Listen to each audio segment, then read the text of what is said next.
बुद्धिमान बहू। गंगा के तट पर एक सुंदर नगर था। उसमें एक व्यापारी परिवार सहित रहता था।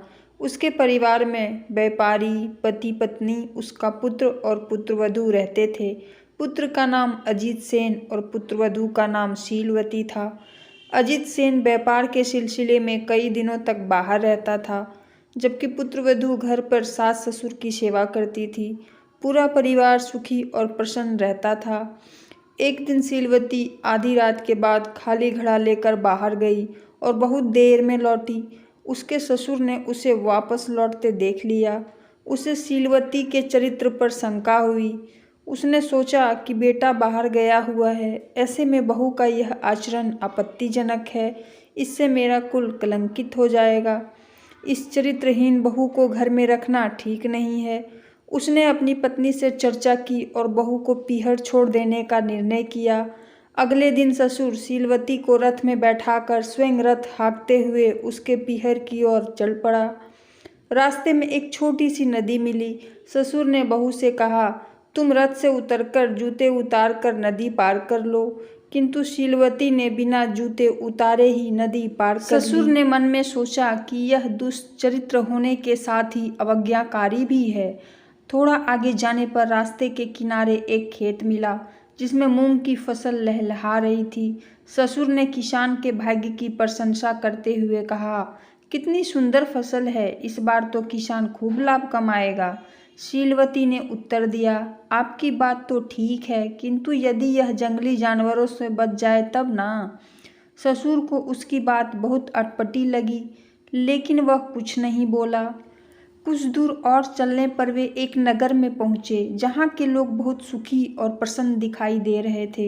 यह देखकर ससुर के मुंह से निकला, कितना सुंदर नगर है।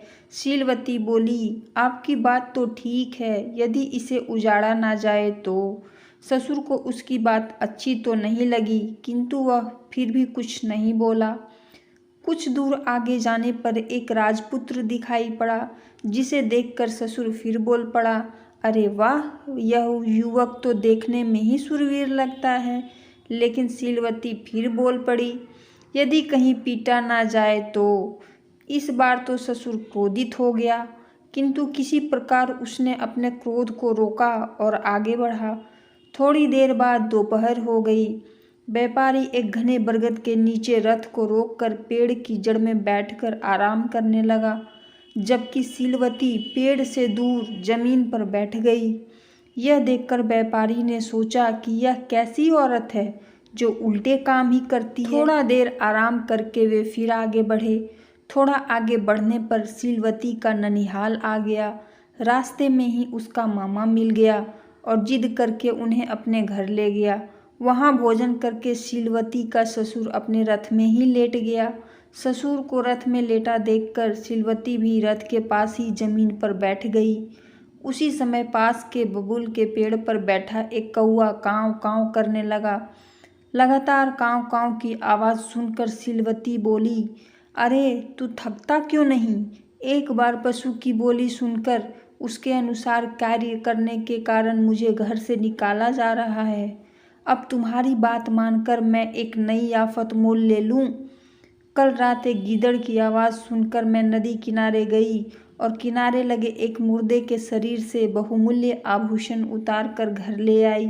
उसके कारण मेरे ससुर मुझे घर से निकाल रहे हैं। अब तू कह रहा है कि इस बबूल की जड़ में खजाना गड़ा है, तो क्या इसे निकाल कर मैं एक नई विपत्ति मोल ले लूं? मैं पशु पक्षियों की बोली समझती हूँ, तो इसमें मेरा क्या दोष? शीलवती का ससुर उसकी बात सुनकर आश्चर्यचकित हो गया। उसने बबूल की जड़ में खुदाई करके देखा तो उसे सचमुच खजाना मिल गया। वह बहुत प्रसन्न हुआ और बहू की बड़ाई करने लगा और उसे लेकर वापस घर की ओर चल पड़ा। रास्ते में उसने पूछा कि तुम बरगद की छाया में क्यों नहीं बैठी? शीलवती ने उत्तर दिया, वृक्ष की जड़ में सर्प का भय रहता है, ऊपर से चिड़ियाँ भी बीट करती है, इसलिए वृक्ष की जड़ से दूर बैठना ही बुद्धिमानी है। ससुर उसके उत्तर से प्रसन्न हुआ। फिर उसने शूरवीर राजपुत्र के विषय में पूछा, जिसके उत्तर में शीलवती ने बताया कि वास्तविक शूर वही होता है जो प्रथम प्रहार करता है। इसी प्रकार खुशहाल नगर के बारे में उसने कहा कि जिस नगर के लोग आगंतुक अतिथियों का स्वागत नहीं करते वह वास्तव में आदर्श और खुशहाल नहीं होता है। अंत में ससुर ने जूते पहनने नदी पार करने का कारण पूछा, जिसके जवाब में शीलवती ने कहा, नदी में विषैले जीव जंतुओं का भय होता है। इसके अलावा नदी तल में कंकड़ पत्थर होते हैं, इसलिए नदी तालाब को सदैव जूते पहने ही पार करना चाहिए। शीलवती का ससुर उसकी बुद्धिमत्तापूर्ण बातें सुनकर अति प्रसन्न हुआ। उसके हृदय में शीलवती के लिए प्रेम और सम्मान बढ़ गया। घर पहुंचकर उसने शीलवती को घर की सारी जिम्मेदारी दे दी। सीख: व्यक्ति को हमेशा हर परिस्थितियों में अपनी बुद्धि का प्रयोग करना चाहिए। बुद्धि के प्रयोग से मनुष्य कठिन परिस्थितियों से भी आसानी से पार पा सकता है। वीडियो अच्छा लगे तो लाइक शेयर एंड सब्सक्राइब जरूर कीजिएगा।